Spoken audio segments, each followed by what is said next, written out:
Chapter 13. Days went by, and weeks. Jonas learned through the memories the names of the colors, and now he began to see them all in his ordinary life, though he knew it was ordinary no longer, and would never be again. But they didn't last. There would be a glimpse of green, the landscaped lawn around the central plaza, a bush on the riverbank, the bright orange of the pumpkins being trucked in from the agricultural fields beyond the community boundary, seen in an instant, the flash of brilliant color, but gone again, returning to their flat and hueless shade.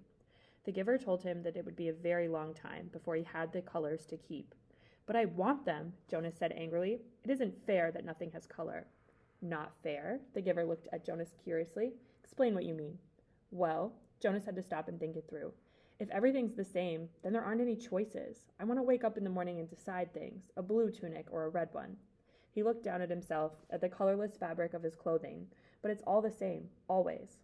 Then he laughed a little. "I know it's not important, what you wear. It doesn't matter, but it's the choosing that's important, isn't it?" the giver asked him. Jonas nodded. "My little brother," he began, then corrected himself. "No, that's inaccurate. He's not my brother. Not really. But this new child that my family takes care of, his name's Gabriel." "Yes, I know about Gabriel." "Well, he's right at the age where he's learning so much. He grabs toys when we hold them in front of him. My father said he's learning small muscle control, and he's really cute." The giver nodded. "But now that I can see colors, at least sometimes, I was just thinking, what if we could hold things up that were bright red or bright yellow, and he could choose, instead of sameness? He might make the wrong choices." "Oh," Jonas was silent for a minute. "Oh, I see what you mean. It wouldn't matter for a new child's toy, but it does matter, doesn't it? We don't dare let the people make choices of their own." "Not safe?" the giver suggested. "Definitely not safe," Jonas said with certainty. "What if they were allowed to choose their own mate and chose wrong? Or what if," he went on, almost laughing at the absurdity, "they chose their own jobs?" "Frightening, isn't it?" the giver said. Jonas chuckled. "Very frightening. I can't even imagine it. We really have to protect people from wrong choices. It's safer." "Yes," Jonas agreed, "much safer." But when the conversation turned to other things, Jonas was left still with a feeling of frustration that he didn't understand. He found that he was often angry, now irrationally angry, at his group mates, that they were satisfied with their lives which had none of the vibrance that his own was taking on, and he was angry at himself that he could not change that for them. He tried, without asking permission from the giver, because he feared, or knew, that it would be denied. He tried to give his new awareness to his friends. "Asher," Jonas said one morning, "look at those flowers very carefully." They were standing beside a bed of geraniums planted near the Hall of Open Records. He put his hands on Asher's shoulders and concentrated on the red of the petals, trying to hold it as long as he could, and trying at the same time to transmit the awareness of red to his friend. "What's the matter?" Asher asked uneasily. "Is something wrong?" He moved away from Jonas's hands. It was extremely rude for one citizen to touch another outside of family units. "No, nothing. I thought for a minute that they were wilting, and we should let the gardening crew know that they needed more watering." Jonas sighed and turned away. One evening he came home from his training, weighted with new knowledge. The giver had chosen a startling and disturbing memory that day. Under the touch of his hands, Jonas had found himself suddenly in a place that was completely alien, hot and windswept, under a vast blue sky. There were tufts of sparse grass, a few bushes and rocks, and nearby he could see an area of thicker vegetation, broad, low trees outlined against the sky. He could hear noises, the sharp crack of weapons. He perceived the word, guns, and then the shouts of an immense crashing thud as something fell, tearing the branches from the trees. He heard voices calling to one another, peering from the place where he stood, hidden behind some shrubbery. He was reminded of what the giver had told him, that there had been a time when flesh had different colors. 2 of these men had dark brown skin, the others were light. Going closer, he watched them hack the tusks from a motionless elephant on the ground and then haul them away, spattered with blood. He felt himself overwhelmed with a new perception of the color he knew as red. Then the men were gone, speeding towards the horizon in a vehicle that spit pebbles from its whirling tires. One hit his forehead and stung him there, but the memory continued, though Jonas ached now for it to end. Now he saw another elephant emerge from the place where it stood hidden in the trees. Very slowly it walked to the mutilated body and looked down. With its sinuous trunk, it stroked the huge corpse. Then it reached up, broke some leafy branches with a snap, and draped them over the mass of torn, thick flesh. Finally, it tilted its massive head, raised its trunk, and roared into an empty landscape. Jonas had never heard such a sound. It was a sound of rage and grief, and it seemed never to end. He could still hear it when he opened his eyes and lay anguished on the bed where he received the memories. It continued to roar into his consciousness as he pedaled slowly home. Lily, he asked that evening when his sister took down her comfort object, the stuffed elephant, from the shelf, did you know that there really were elephants, live ones? She glanced down at the ragged comfort object and grinned. Right, she said skeptically. Sure, Jonas. Jonas went and sat beside them while his father untied Lily's hair ribbons and combed her hair. He placed one hand on each of their shoulders. With all of his being, he tried to give each of them a piece of the memory, not of the tortured cry of the elephant, but of the being of the elephant, of the towering, immense creature and the meticulous touch with which it had tended its friend at the end. But his father had continued to comb Lily's long hair, and Lily, impatient, had finally wiggled under her brother's touch. Jonas, she said, you're hurting me with your hand. I apologize for hurting you, Lily, Jonas mumbled and took his hand away. Accept your apology, Lily responded indifferently, stroking the lifeless elephant. Giver, Jonas asked once, as they prepared for the day's work, don't you have a spouse? Aren't you allowed to apply for one? Although he was exempted from the rules against rudeness, he was aware that this was a rude question, but the giver had encouraged all of his questions, not seeming to be embarrassed or offended by even the most personal.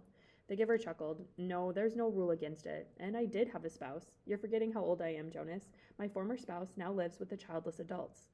Oh, of course. Jonas had forgotten the giver's obvious age. When adults of the community become older, their lives become different. They no longer are needed to create family units. Jonas's own parents, when he and Lily were grown, would go to live with the childless adults. You'll be able to apply for a spouse, Jonas, if you want to.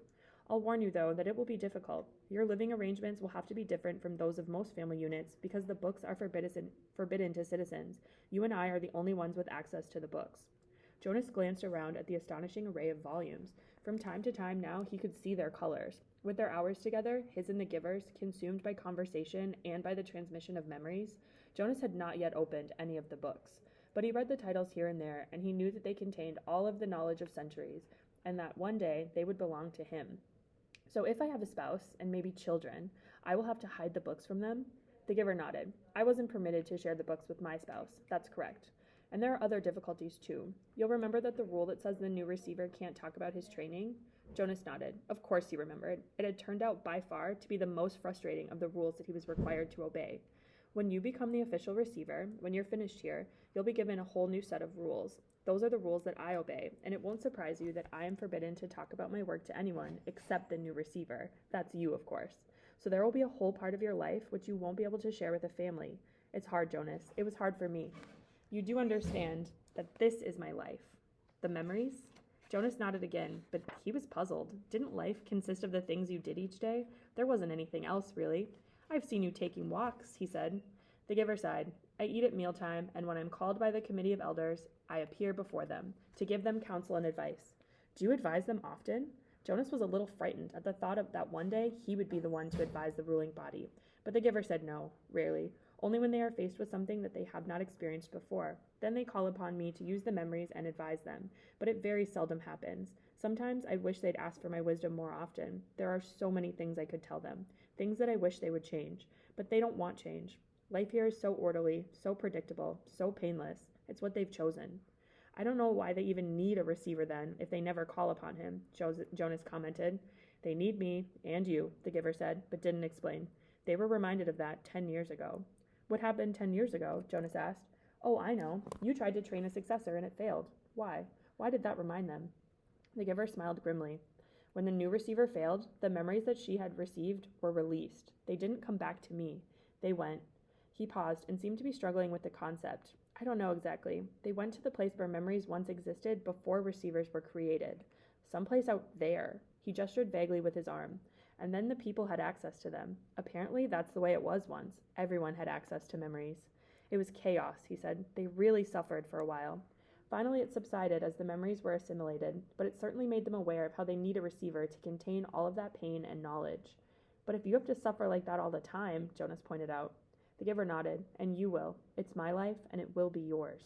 Jonas thought about it, about how life would look for him, along with walking and eating, and he looked around the walls of books, reading. That's it?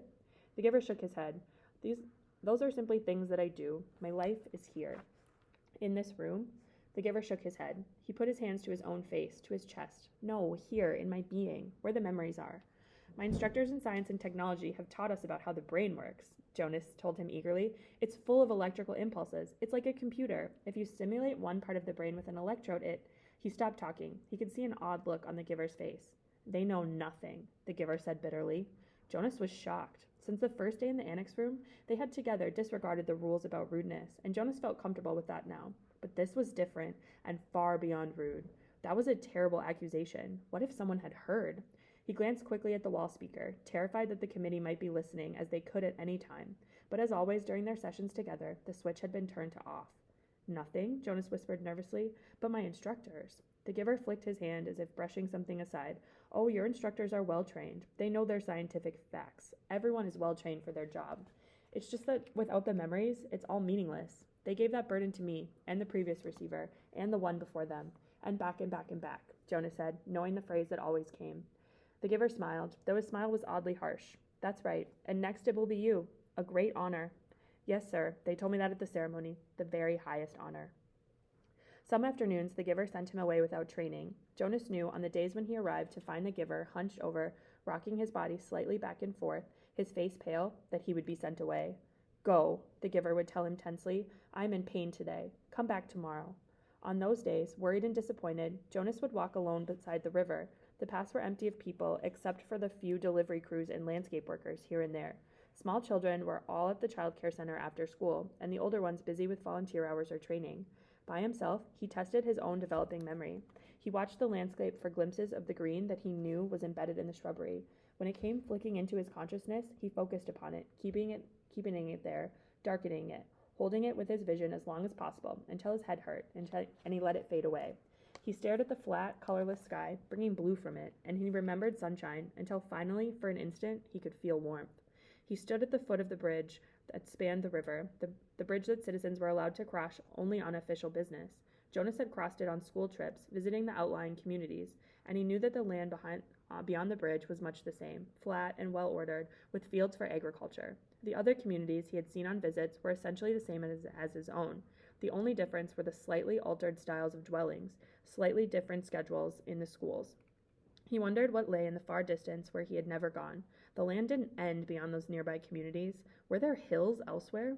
Were there vast wind-torn areas like the place he had seen in a memory, the place where the elephant died? Giver, he asked one afternoon, following a day when he had been sent away, what causes you pain?